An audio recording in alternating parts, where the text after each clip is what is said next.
예, 여러분 안녕하세요. 아주 오늘 오래간만에 영상을 찍습니다. 그동안 제가 정년퇴직을 하고 한 1년 동안 열심히 노느라고 영상을 만들 기회가 거의 없었습니다. 그런데 지금 뭐 어떤 강연 요청 같은 것이 있을 때 좀 준비했던 것들이 있어서 오늘 한번 같이 공유를 해볼까 생각합니다.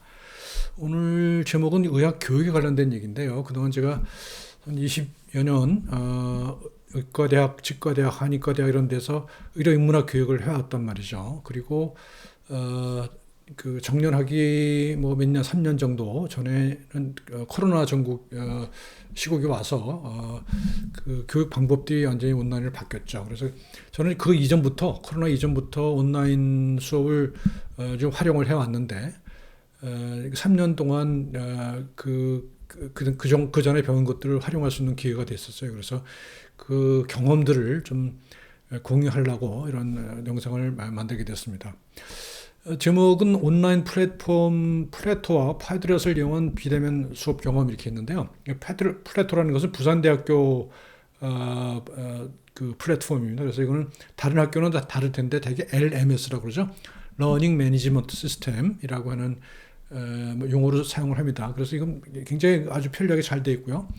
그다음에 제가 그거 하면서 그게 좀 부족하다 느꼈던 것을 이제 찾아낸 게 이제 패들렛이라고 하는 플랫폼이 있습니다. 그래서 그것을 활용해서 그러니까 대면을 못 하니까 학생들끼리 토론도 하기 어렵잖아요. 물론 소회시 같은 것들을 쓰면 되는데 그걸 그대로 기록을 하기 상당히 쉽지 않아요. 그래서 패들렛이라는 것을 이용해서 의료인문학 수업을 해왔던 그런 경험을 나눠보려고 합니다. 두 가지 패들렛, LMS라고 하는 패들렛이죠. 러닝 매니지먼트 시스템. 이거 거의 모든 학교, 대학이나 뭐 아마 중고등학교에도 쓰는 것 같은데요. 아주 굉장히 잘 돼 있습니다. 그래서 거의 비슷한 그런 내용들이 있어서 이거는 아주 잘 돼 있어서 이거 활용하면 참 좋을 것 같고 패들렛은 또 이게 거기다가 좀 유료 프로그램이 돼서요. 좀 활용하기 어려운 측면이 있습니다만 학교에서 좀 도와주면은 이런 것들을 활용할 수 있을 것 같습니다. 그리고 이제 주로 플립 러닝, 거꾸로 교실을 활용했거든요. 그러니까 거꾸로 교실이라는 것은 뭐 많이 아시겠습니다만 전통적인 강의식 수업이 아니고요. 강의에 관련된 내용들은 오늘 이런 것처럼 온라인으로 동영상 강의를 미리 제공해 주고요. 그리고 그걸 보고 와서 수업 중에는 줌을 통해서 수업을 하게 되면 수업 중에 퀴즈를 풀고 토론을 하고 뭐 이렇게 하는 식으로 하는 것이 이제 플립 러닝이라고 할 수 있겠습니다. 거꾸로 교실이라고 그러죠. 그래서 그 수업을 했던 것이 이제 2015년부터 제가 쭉 해왔습니다. 그래서 그 각 연도별로 제가 해왔던 수업 내용들, 의료인문학, 의료인문학 1, 2, 3, 그 다음에 이제 2017년도와 20년까지는 이제 인간 고통에 의해 인생 경로 설계 이런 것들을 좀 해왔고요. 그 다음에 2020년도에는 이때 이제 그 코로나 이전인데요. 그러니까 코로나 이전에 미리 준비를 했습니다. 그래서 부산대학교에서 동영상 강의 만드는 걸 지원을 해줘서 그때 이제 건강인문학이라고 하는 교양 과목이죠. 그래서 뭐 전공 관계없이 모든 학생이 들을 수 있는 과목을 개설해서 동영상 강의로 진행을 했었습니다. 그때부터. 그러고 나서 이제 2021년, 22년부터는 이제 의료윤리학이라고 하는 것하고 의료인문학 1, 2, 3 이렇게 해서 수업을 진행했습니다. 의료인문학 1, 2, 3이라는 것은 주로 의대, 치대, 한의대 학생들입니다. 1은 주로 역사에 관련된 것, 그 다음에 2는 환자 중심이라고 하는 주제를 다루고 있고요. 3은 독서와 토론입니다. 그래서 책을 읽고 토론할 수 있는 그런 플랫폼을 제공해주는 그런 형식으로 수업을 진행했습니다. 인문학적 의학 교육이라고 지금 제가 제목을 달았는데요. 인문학적 의학 교육의 목적은 뭐냐? 좋은 의사 되기죠. 좋은 의사 되기. 근데 좋은 의사는 뭐냐? 좋은 의사는 환자한테만 좋은 게 좋은 거냐? 그렇지 않죠. 그래서 의사 자신도 행복해야만 좋은 의사일 수가 있겠죠. 그래서 좋은 의사는 바로 행복한 의사다. 그래서 좋은 의사 되기 바로 이퀄 행복한 의사 되기. 그러니까 목적이다. 이렇게 정해봤습니다. 그 내용은 지금 대개 이제 의학 교육이 되게 다뤄야 될 내용이 너무 많고 지식 위주로 교육이 이루어져 왔죠. 근데 이제 물론 이제 지금 의학 교육이 변하고 있기 때문에 좀 뭐 PB라든지 무슨 EBM이라든지 이런 것들이 나오면서 좀 달라지고 있죠. 그래서 문제 발견이다. 어떤 지식 위주가 아니라 문제 중심으로 나아가는 경향이 있는 겁니다. 그래서 문제를 발견하는 것이 중요하다는 말이죠. 그래서 우리는 지금까지 그 쌓아온 축적된 지식을 통해서 문제를 그걸 통해서 해결하려고 그랬지만 순서가 바뀌어서 이제 문제를 중심으로 발견하는 문제를 발견하고 그 문제를 풀어가는 그런 과정으로 이제 의학 교육도 이루어지고 있는 거죠.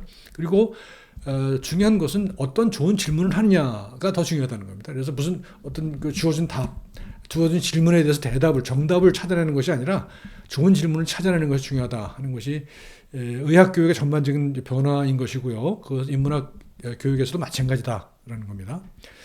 그다음에 이제 인문학에서 특히 중요한 것은 과학적 사실과 대립되는 위치에 인문학이 있지 않다는 사실, 이게 굉장히 중요하다고 생각하는데 저는 여태까지 이 점에 대해서 좀 우리가 간과하였던 것 같아요. 그래서 과학적 지식이 없는 인문학적 상상력은 그건 공허하죠. 또 반대로 인문학적인 통찰이 없는 과학적 지식은 무용해요. 별 쓸모가 없어요, 사실은. 그래서 그 과학적 지식이라는 것은 환자를 치료하는데 또는 임상 상황에서 효용도가 있어야 되는 거잖아요. 근데 인문학적인 성찰이 없으면 그것은 거의 불가능에 가깝다고 봅니다. 물론 뭐 기술만 좋은 의사가 최고라고 생각하는 사람들이 많이 있긴 합니다. 아직까지도. 그렇지만 저도 이제 임상 경험을 한 20년 해왔습니다만 저는 그렇지 않다라고 하는 것이 이제 확신을 가지고 있고요.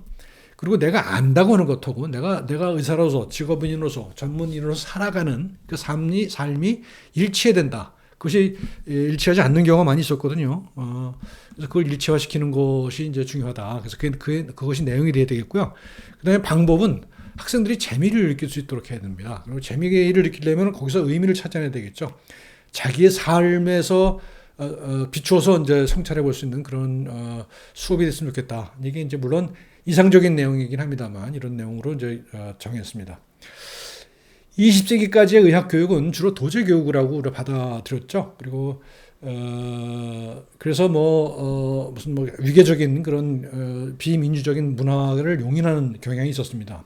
근데 21세기는 도제기보다는 실험에 가깝죠. 실험을 하는 겁니다. 그러니까 20세기 의학이라는 것은 굉장히 큰 발전을 했고 그 성과가 있었기 때문에 그 성과를 중심으로 이제 그 습득하는 것이었죠. 근데 이제 물론 그것도 계속 필요합니다만 지금은 어떤 새로운 문제를 풀 수 있는 어떤 그 내용이 지식 내용이 너무 빨리 달라지고 있기 때문에 그것을 어떻게 새로운 지식을 찾아서 그거를 적용해 나갈 것인가 중요하다. 실험이 중요하다는 겁니다. 그래서 20세기까지는 훈련을 중요하게 했고 중요시했고 가르친다는 걸 중요시했다고 한다면 21세기는 학습 스스로 배우는 거다. 배웁니다. 학습 배웁니다. 여기 20세기에 가르침이 했다고 한다면 21세기는 배움이다 하는 것이고요. 지금도 우리 의학교육에서 역량 중심을 얘기를 합니다만 20세기까지는 역량입니다. 역량은 단위 역량이죠.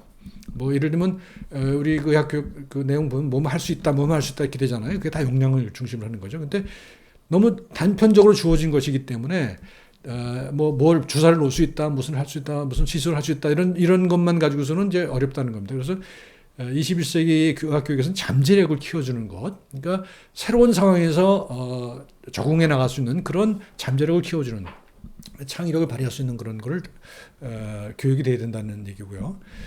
그다음에 20세기까지만 해도 인지적 안정이에요. 우리는 다 알아요. 지식은 이미 있어요. 지식의 체계가 돼 있습니다. 그래서 그것을 안정적으로 내가 습득해서 활용할 수 있는 것이어야만 됐죠. 근데 지금은 인지적 자극이 필요하다는 거죠. 그래서 내가 안다고 하는 것, 지식을 습득하는 것이 아니라 내가 알고자 하는 것, 알려고 하는 노력, 알매 이르는 과정을 중요하다는 거고요.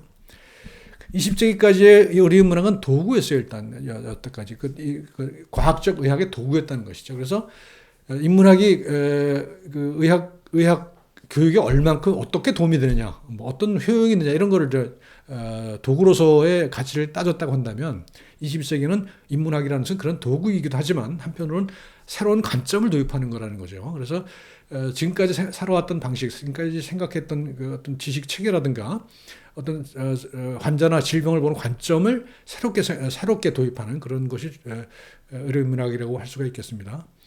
그래서 흔히들 제가 이런 강의를 하게 되면 항상 하는 질문이 우리 공부할 게 너무 많은데 그거 또 해야 됩니까? 이런 질문을 많이 받거든요. 근데 이거는 저는 그렇게 생각합니다. 인문학이라는 것은 어떤 지식의 체계로서 뭐가 아니라 어떤 태도의 문제라. 그러니까 우리가 지식이라든가 환자라든가 질병이라고 하는 그런 것들에 대한 어떤 태도, 관점의 문제인 것이지 어떤 지식의 문제로 접근해서는 안 된다. 그래서 뭐 의학 지식이, 과학적 지식이 있고 거기에 인문학 지식이 부과되는 형식으로 가서는 안 된다는 겁니다. 그래서 그걸 서로 연결되고 종합되는 것이어야 된다라고 생각을 합니다.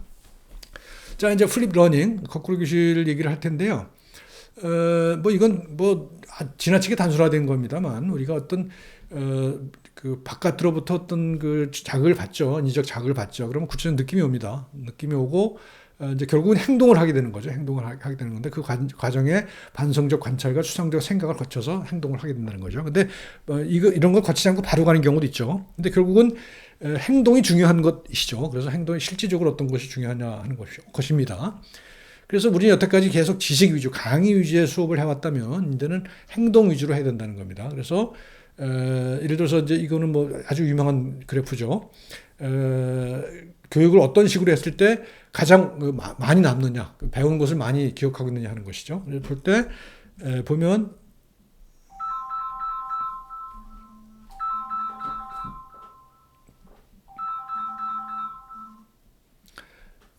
보면 가르쳤을 때, 그러니까 1시간 강의를 했을 때 끝나고 나서 나갈 때 학생들이 기억하는 건 5%밖에 안 된다는 거죠. 책을 읽었을 때 10%, 그 다음에 뭐 시청각 자료를 활용했을 때 20, 뭐 이런 식이에요. 보여줬을 때 30, 그 다음에 학생들이 토론했을 때 50, 그 다음에 실제로 해봤을 때, 실습했을 때 75, 그 다음에 남을 가르쳤을 때 90%를 기억한다는 겁니다. 이게 굉장히 중요한 겁니다. 그러니까 실제로 뭐 우리가 뭐 상식적으로 이해할 수 있는 거죠. 그리고 결국은 이제 내가 창조를 해봤을 때 가장 많은 것을 알게 된다라는 얘기입니다. 그래서 플립 러닝, 거꾸로 교실이라는 것은 이렇게 세 단계로 되어 있죠. 우선 수업 전에 준비를 합니다. 준비를 해서 이건데 이제 미리 제공된 강의 동영상을 시청한다든가 하는 걸 하게 준비가 되겠죠. 그다음에 수업에 와서는 온라인이든 오프라인이든 와서는 그 강의에서 배운 걸 가지고서 실제 문제를 풀어보는 겁니다. 친구들이랑 같이 풀어보고 그리고 나서 나중에 이제 그걸 확장하는 그런 과정으로 가는 거죠. 자, 그 다음에 이제 이걸 이제 실제로 해봤을 때 어떻게 느끼느냐 하는 겁니다. 어떤 효과가 있었느냐 하는 건데요. 실제로 교수자들 가르친 사람의 경우에는 직업 만족도가 매우 향상됐다는 사람이 46%, 대체로 향상됐다는 사람이 88% 된다는, 가르친 사람이 그렇다는 겁니다. 저 역시 마찬가지입니다. 저 역시 이 거꾸로 교실, 플립 러닝을 하고 로 수업을 한 다음부터는 다시 옛날 같은 강의 방식으로 돌아갈 수가 없습니다. 돌아갈 수가 없어요, 이제. 그다음에 학생들도 그렇고요. 성적이 향상됐다, 태도가 개선됐다는 얘기를 합니다. 그래서 이런 게 the more I flip, the more I want to flip. 내가 이 거꾸로 교실을 계속 응용해 볼수록 더 많이 하고 싶다는 거죠. 그래서 저는 100%, 은퇴하기 직전까지 100% 했습니다. 그러니까, 물론 이제 코로나 상황이기도 했습니다만, 한 1년, 2년 해보니까 이게, 오프라인 수업보다도 훨씬 더 효율적이다라는 느낌이 많이 들어요. 특히 저는 뭐, 다른 과목도 그렇겠습니다만, 인문학이 특히 그렇지 않나 싶어요. 그래서 이건 뭐 온라인을 통해서 학생들끼리 디스커션도 할 수가 있고요. 그래서 그런 방식으로 운영을 할 수가 있겠다는 겁니다. 전략은 이렇습니다. 강의가 아니어야 된다. 강의여서는 안 된다는 거예요. 토론 중심으로 가야 되고요. 토론을 어떻게 하느냐? 이제 줌을 통해서 하는 겁니다. 소회의실이라고 하는 기능이 있습니다. 이게 아주 좋습니다. 그래서 예를 들어서 100명 학생이 들어오면은 뭐 몇 명씩 이렇게 소회의실을 정해주고 소회의실 토론하게 하고 교사는 계속 돌아가면서 이렇게 들어갔다 나왔다 할 수가 있습니다. 그 다음에 제가 이제 쓰는 패들렛이라고 하는 플랫폼이 있습니다. 나중에 보여드릴게요. 그걸 활용하면 아주 굉장히 효율적으로 학생들이 그걸 배움의 플랫폼 활용할 수가 있습니다. 그다음에 지식 전달이 아닌 수행적 배움이다. 퍼포머티브 러닝이라고 하는 거죠. 그러니까 지식을 습득하는 게 아니죠. 지식을 습득하는 게 아니라 뭘 어떻게 할 것이냐. 특히 이제 인문학에서는, 의료인문학에서는 환자에 대한 이해죠. 그래서 환자와 어떤 관계를 가질 것이냐 하는 것이 이제 수행적인 배움이 되겠죠. 자기 변환적 배움. 그러니까 나는 가만히 있고 내 속에 지식이 축적되는 것이 아니라 내가 그걸 배움을 통해서 내가 변화하는 그런 자기 변환적 배움이 되어야 된다는 것이고요. 추상적 지식이 아니라 실제 세계의 문제풀이가 되어야 된다는 거고요. 그다음에 이제 이 수업의 교수자가 수업을 주도해서는 안 된다는 거죠. 학생들이 주도를 해야 된다는 겁니다. 물론 그 디자인하고 수업을 디자인하고 그 수업을 운영하는 것은 교수가 책임을 맡고 해야 되겠습니다만 실질적으로 배움을 하는 주체는 배움의 주체는 학생일 수밖에 없다는 거고요. 또 강조합니다만 과학과 인문학이 통접돼야 된다. 과학과 인문학이 분리된 형식으로 인문학을 부가되는 형식으로 해서는 안 되겠다 그런 얘기를 합니다. 소회실은 뭐 줌에서 이렇게 활성화시킬 수가 있고요. 풀리면 사례가 있습니다. 이제 의료인문학 1은 이야기의학사라는 제목을 했고요. 의학과 127명, 치전은 한의전 63명 이렇게 했고요. 의학과 의료인문학 2는 환자 중심 의학이라는 주제였고요. 이렇게 했었고 의료인문학 3은 독서와 토론입니다. 그래서 6권의 책을 읽는 방식으로 했습니다. 디자인을 했습니다. 줌을 통한 간접적 대면 소통을 하고요. 간접 대면 소통을 하고요. 그다음에 사전 고지된 수업 계획서에 충실하다. 이거 굉장히 중요하다고 생각합니다. 저는 한 20년 이상 수업 교육을 해오면서 그 수업 계획서가 아마 절반은 차지한다고 생각을 합니다. 그러니까 그리고 저도 뭐 그랬습니다. 초창기에는 수업 계획서 써놓고 수업 진행하다 중간에 그거 안 되겠는데 그러고 바꾸고 막 이렇게 이랬거든요. 근데 그거는 충분한 준비가 안 됐다는 얘기입니다. 내가 교사로서 내가 자격 미달이라는 얘기라는 걸 깨달았어요. 그래서 그 충분한 시뮬레이션을 해보죠. 그래서 수업 계획서를 쓸 때 수업 계획서 쓰는 게 굉장히 많이 그 시간이 투여됩니다. 그래서 사전 고지된 수업 계획서를 그대로 운영할 수 있어야 그래야 제대로 된 수업이 될 수 있다고 생각합니다. 그다음에 또 한 가지 이제 평가가 중요하거든요. 평가가 사실 뭐 거의 대부분이라고 할 수가 있습니다. 이 평가를 어떻게 하느냐가 이제 학생들이 제일 관심사 아닙니까? 그래서 그 평가라고 하는 것을 기준을 명확히 해야 된다는 겁니다. 그래서 그리고 원칙을 준수해야 된다는 겁니다. 그래서 뭐 과거에는 저도 인문학 같은 경우 특히 그 서술형으로 그 시험을 보잖아요. 그러면 사실 그 객관적 기준을 찾기 굉장히 힘들거든요. 주관적인 요인에 의해서 변화될 수밖에 없거든요. 더군다나 요즘엔 챗GPT니 무슨 뭐 생성 AI들이 나와갖고 더 힘들어졌죠. 그래서 그런 것들을 이제 고민을 해야 됩니다. 그래서 교수자는 항상 계속 진화할 수밖에 없습니다. 그러니까 학생들이 변하면 따라서 변해야 되는 거죠. 그것을 정해서 이런 학생들이 무슨 뭐 어디서 리포트 사이트에서 찾아서 리포트 쓴다, 챗GPT에서 리포트 쓴다 그러면 우리는 그걸 미리 찾아봐서 어떤 식으로 얘네들 쓰면 이렇게 되는지 그래서 그렇지 않도록 어떻게 그 지도를 할지 이런 것들이 굉장히 중요하다는 얘기입니다. 그래서 그리고 또 한 가지 저는 이제 최근에 발견하기보다는 저 나름대로 그 원칙을 가지게 된 게 어떤 편견이 있었어요. 인문학은 주관적이어야 된다. 서술형이어야 된다. 이런 생각을 했었거든요. 근데 최근에 그 생각을 바꿨습니다. 인문학도 충분히 객관식으로 평가 가능하다. 객관식으로 충분히 가능하고 거기서 부족한 거를 서술형으로 보완하는 것이지 오히려 서술형으로 썼을 때 평가 기준이 모호해질 수가 있고요. 그래서 인문학이 과학과 달라서 그렇다. 이런 거는 좀 믿지 않습니다. 그 다음에 아시다시피 LMS라고 하는 그 플랫폼이 굉장히 좋습니다. 너무 훌륭해요. 그래서 이걸 기능을 습득하는 데 시간이 좀 걸리긴 하겠습니다만 이걸 철저히 활용한다면 수업의 질도 훨씬 향상될 것 같습니다. 그 다음에 말씀드렸다시피 패들의 조별 활동을 통한 플랫폼을 활용합니다. 이야기의학사 의료문화 1일 수업 계획입니다. 이제 교수 목표는 역사니까요. 지금의 의학과 의술을 역사와 문화의 맥락에서 설명할 수 있어야 된다. 과거 역사라고 해서 과거에 대한 지식만 습득하는 게 아니죠. 현재와 관련성을 가져야 된다는 얘기고요. 그 다음에 의학과 의술을 몸, 질병, 사상, 제도, 과학기술의 관점에서 이해하고 설명할 수 있다. 그러니까 입체적으로 이해해야 된다는 겁니다. 역사적인 사실들을 습득해 외우는 것이 중요한 게 아니죠. 그런 건 전혀 중요치 않습니다. 그래서 이런 것들을 흐름을 어떻게 잘 잡아내느냐가 대단히 중요하다. 이런 지식을 바탕으로 의술의 미래를 추정하고 그 학술 방향을 조정할 수 있어야 된다. 이게 이제 교수 목표고요. 그 다음에 이제 동영상, 수업 방식이었습니다. 우선 제가 그 주제말로 동영상 강의를 만들어 줍니다. 그러면 그거를 시청을 하고 들어오죠. 줌으로 들어옵니다. 그러면 들어와서 퀴즈를 봅니다. 온라인으로요. 온라인 퀴즈로 본다. 이건 역시 객관식으로 오주선다로 칩니다. 이건 이제 LMS에 다 있죠. LMS에 다 있기 때문에 그 기능이 있기 때문에 그걸 활용하면 됩니다. 그래서 이걸 이제 매 시간 이거 퀴즈를 만들어 놓으면요. 나중에 기말고사는 사실 따로 안 내고 이걸 그대로 내도 다시 됩니다. 내용 문제가 많아지니까요. 그러니까 변별력이 생기더라고요. 그게 뭐 만약에 그걸 치팅을 한다. 미리 그 문제들을 제가 찾아서 본다. 그럼 그것도 공부입니다. 그러니까 학생들이 믿지 않으면은 안 될 거라고 생각합니다. 그래서 그 다음에 동영상 강의 시청하고 와서 줌 수업에서 퀴즈를 풀고 그 다음에 학생들끼리 이제 온라인 토론을 진행합니다. 온라인 토론을 진행하는데 이게 과제가 두 개로 구성되어 있습니다. 하나는 이야기의학사 주제별로. 그러니까 예를 들면 뭐 질병의 역사가 오늘 주제라고 한다면 질병의 역사가 관련된 패드렛 게시판이 있습니다. 거기서 자기들끼리 질문 주고받고 그러니까 동영상 강의에 나온 얘기를 포함해서 자기들끼리 토론하는 거죠.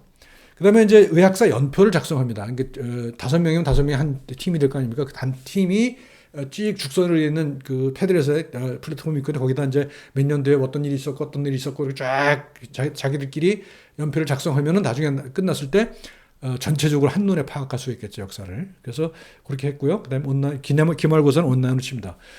되게 이제 뭐 시험은 오프라인으로 친다고 많이 그랬거든요. 저도 이제 교양 수업하면서 그렇게 했는데 그럴 이유가 별로 없더라고요. 그래서 저는 온라인을 풀어도 시험을 온라인으로 봐도 아무 문제 없다.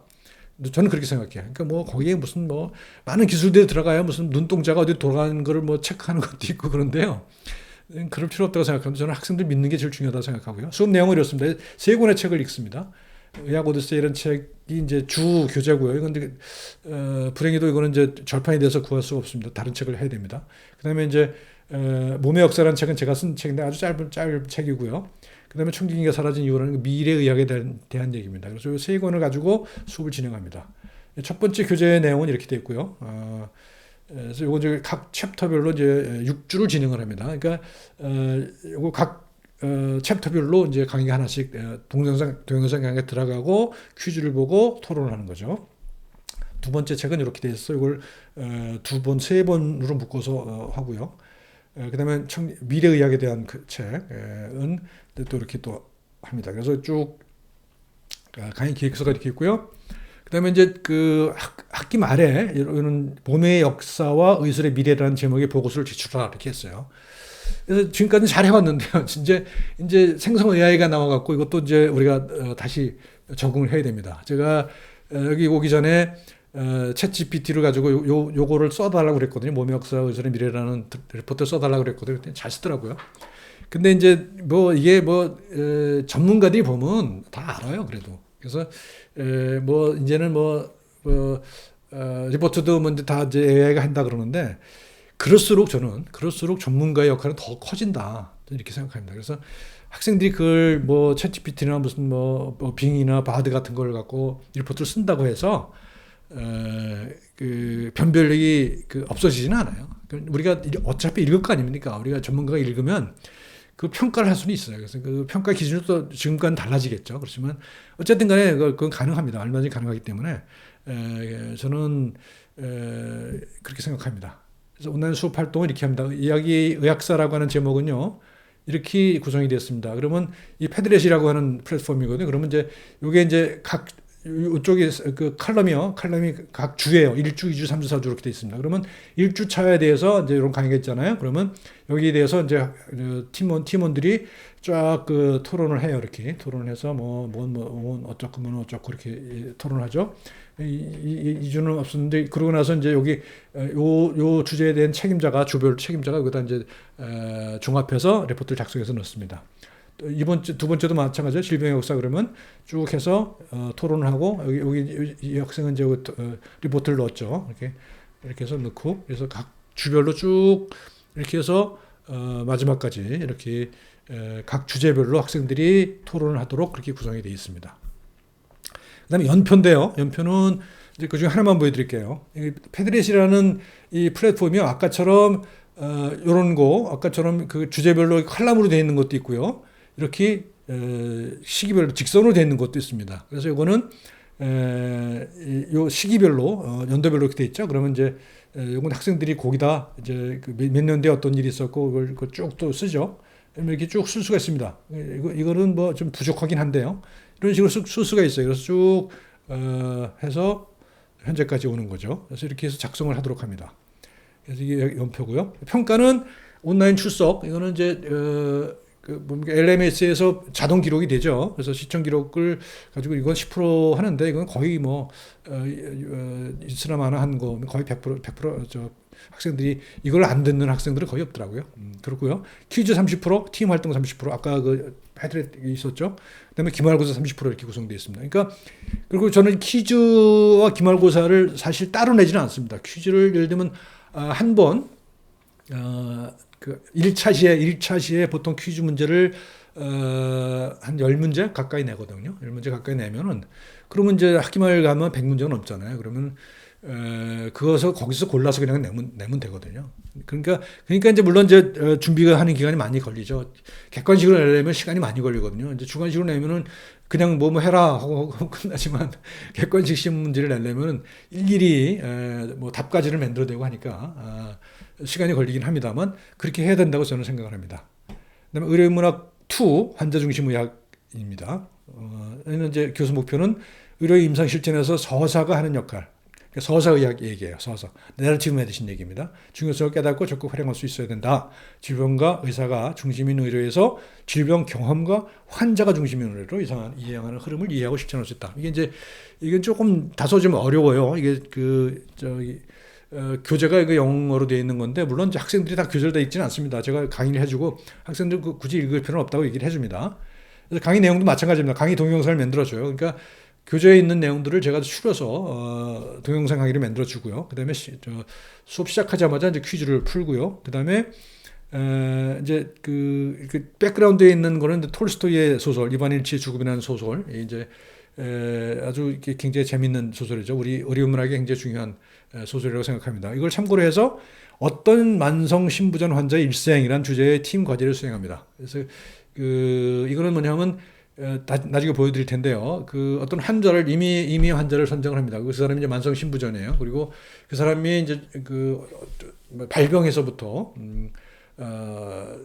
나중까지 뭐 나중에 예를 들면 뭐 수술한다든가 뭐 그런 과정까지 포함해서 이제 그걸 작성하도록 합니다. 이것도 역시 마찬가지로 제가 챗GPT한테 시켜봤어요. 그랬더니 이거 걔네들이 잘 쓰더라고요. 그래서 아무개 이름을 지대가 마음대로 골라갖고 쓰는데 그것 역시 우리가 보면 GPT가 쓴 건지 아니면 학생들이 쓴 건지 판별할 수 있다고 저는 생각을 합니다.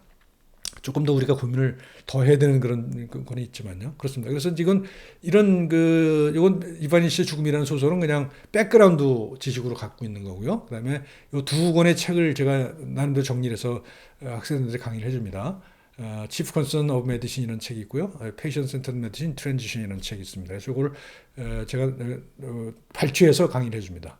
수업 내용은 이런 식으로 되어 있어요. 실천적 지혜라고 하는 주제, 의학의 진의 실제전 뭐 이런 식으로 해서 의료민주주의, 뭐 환자 중심 의학의 어떤 역사적 배경, 그다음에 뭐 모델들, 뭐 그다음에 뭐 의학의 여성화, 뭐 팀 단위로 일하고 배우고 이런 물론 이제 예과 학생들 같은 경우는 좀 받아들이기 쉽지 않죠. 임상 경험 전혀 없으니까. 그렇지만 기억이 나중에 나지 않겠나 싶습니다. 수업 방식 마찬가지입니다.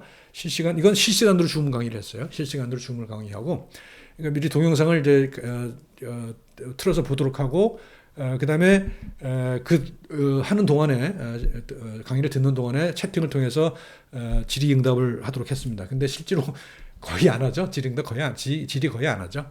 그리고 이제 끝나고서 퀴즈를 바로 치고요. 그다음에 이제 남는 시간에 팀 과제를 수행합니다. 팀 과제를 수행하고 수업 내용은 이런 식으로 아까 보여드린 그런 내용으로 이렇게 구성이 되고요. 아이고 뒤로 갔네요. 뒤로 갔네요. 그렇게 하고요. 그다음에 이제 이거는 이제 이렇게 네 가지로 구성이 되어 있습니다. 아까 패틀렛에서요. 네 가지 주제요. 그 만성 콩팥병이라고 하는 것에 대한 과학적 사실들을 공부를 알아야 될 거 아니에요. 이제 예과생한테 하는 거니까 이걸 공부를 하게 해요. 의학 공부를 시킵니다. 그러니까 내가 강의해 주는 게 아니라 자기들 알아서 스스로 원인 진단 치료 예후 이렇게 이걸 처음에 이제 하고요. 그다음에 한 3주 이걸 합니다. 그다음에 인간적 경험, 만성 콩팥병 환자들이 겪는 어떤 실존적 경험에 대한 것들 쭉 조사해서 뭐 검색하면 다 나오니까요, 요새. 그래서 그거를 이렇게 뭐 유아기, 청년기, 장년기, 노년기별로 이렇게 경험을 기록하도록 하고요. 그다음에 사회적 관계에 대해서도 얘기를 하도록 합니다. 그다음에 이거를 나중에 어떤 한 사람의 그 만성 콩팥병 환자를 정해서 임의 환자를 정해서 서서로 작성하도록 그렇게 합니다. 그리고 이제 이거 하는 것은 평행 차트인데 이건 뭐냐면 보여드릴게요. 이거 두 개예요. 두 개로 위에는 윗부분은 질병서사고 아랫부분은 경험서사입니다. 그러니까 이 환자가 어떤 특정한 환자죠. 이 환자가 이 질병을 진단을 받고 뭐 이런 과정을 쭉 이제 위에서는 써주고요. 그죠? 위에 써주고요. 그 다음에 밑에는 이제 그 환자가 겪는 경험, 인간적 경험 이런 것들을 쭉 정리를 해줍니다. 그래서 이렇게 평행 차트, 패러럴 차트라고 그러죠. 그래서 이게 이제 환자 중심 의학에서 그 중요하게 여기는 그 방법이죠. 두 가지 평행된 환자의 서사와 의사의 서사, 의학적 서사. 그래서 두 개를 같이 하도록 작성하도록 합니다. 팀 활동은 소회지에서 하는 거죠. 줌에서. 그다음에 이렇게 아까 말씀드린 사실, 경험, 관계, 서사 이렇게 3주, 2주, 2주, 2주 하고 마지막에 평행 차트, 아까 말씀드렸던 그 평행 차트를 작성하는 걸 3주를 줍니다.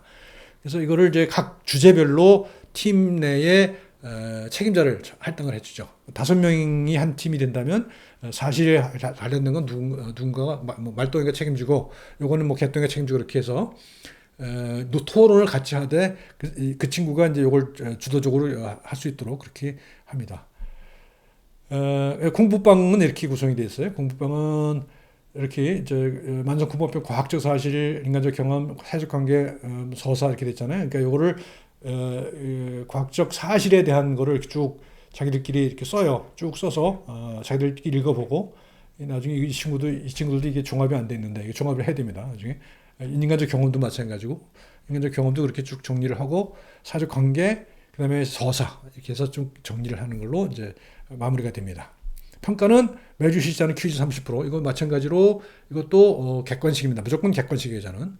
주관식은 나중에 학별에 지시하는 리포트 하나밖에 없습니다. 팀 활동 30%, 기말 30%, 출석 10% 이렇게 되어 있습니다. 팀 과제 평가 기준. 이게 이제 뭐 이렇게 기준을 정해줘야 나중에 그 평가를 할 수 있겠죠. 질병 경험을 충분히 참찰하였는가, 만성 콩팥병의 과학적 사실, 뭐 경험에 공감하는가, 뭐 이런 식으로 평가 기준을 작성해서 이걸 합니다. 그다음에 의료인명 3입니다. 6권의 책을 읽는데요. 6권의 책은 인문학 2권, 과학 2권, 그다음에 의학, 임상의학 영역의 각 2권씩 6권을 읽습니다. 그다음에 조별 활동을 통해서 그 내용을 공유하고 토론하고요. 그다음에 3개 영역의 핵심 내용을 추론해서 짧은 에세이를 작성한다. 그래서 요거 인문학, 과학, 임상 영역 나중에 책을 보시면 아시겠지만 짧은 에세이 작성하고 그다음에 이제 계속 강조되는 거죠. 과학과 인문학을 일상 속에서 통합할 수 있어야 한다. 교재는 인문학 영역에서 이 2권을 제가 선정했습니다. 뇌를 훔친 소설가라는 서경준 교수가 쓴 러시아 문학 전공한 분이 쓴 건데요. 이 인지과학을 활용해서 이제 그 문지과학과 문학에 관련된 관계를 얘기한 거고요. 동의보가 문제 한의학에 관련된 얘기고요. 그 다음에 이제 아파에 산다는 진화의학에 대한 겁니다. 진화의학. 그 다음에 불량주의한전의 사람, 이건 제가 쓴 책인데 이거는 이제 이런 과학적 지식과 인문학 성찰들을 그냥 쉽게 한 겁니다. 그리고 마지막에 이제 임상 영역은 소리웍스라고 하는 미국에서 나온 책인데요. 이제 의료 사고를 안 나게 하려면 어떻게 해야 되는가? 의사의 감정 이런 것들을 마지막에 2권을 정했습니다.